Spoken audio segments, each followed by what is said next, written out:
AUDJPY. I was selling this market for a minute. Yes, I would like to sell AUDJPY as well. Let me explain why. Typically, the same thing.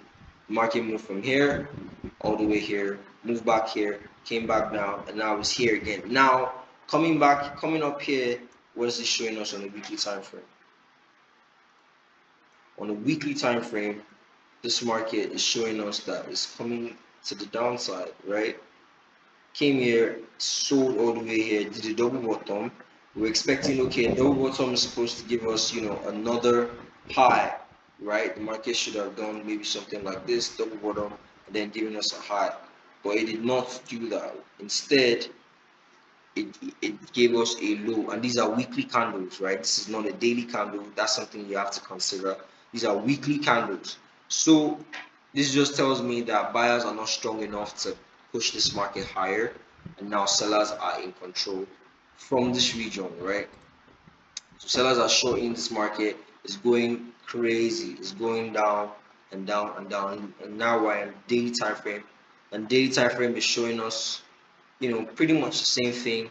This was a neckline on a daily time frame, or this was the bottom. This was a support region, right? Now the market has broken that support region clearly. Retest. I actually was in sell. I was in this market. I was shorting this market already, right? I was shorting this market from somewhere around here. Let me show you guys.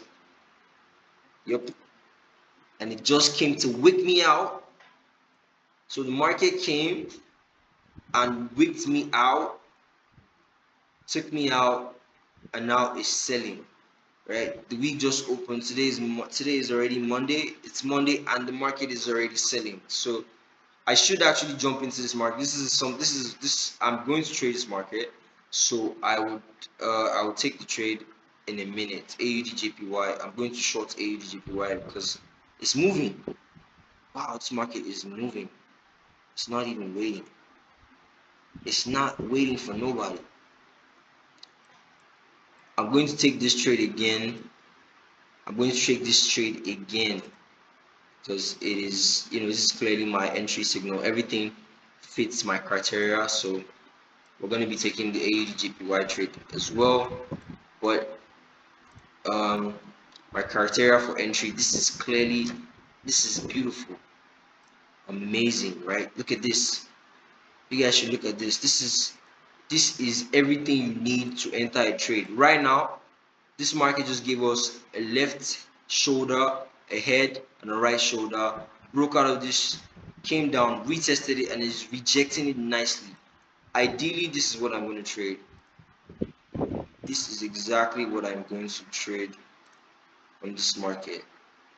My stops are going to come somewhere around here, just to be safe, because I got wicked out the last time. I don't expect to get wicked out again. Ideally, I should make stops wider, but then I would actually want to, because of this head and shoulder, I can make my stops, slightly above the shoulder, and then my take profit is going to come all the way. This is my first level take profit. My first level take profit is here, but my overall take profit is right here. So this is the trade. This is AUDJPY trade. This is my trade. I'm going to execute this trade because it fits all of my criteria, and it's just perfect. So we're looking at AUDJPY for the week.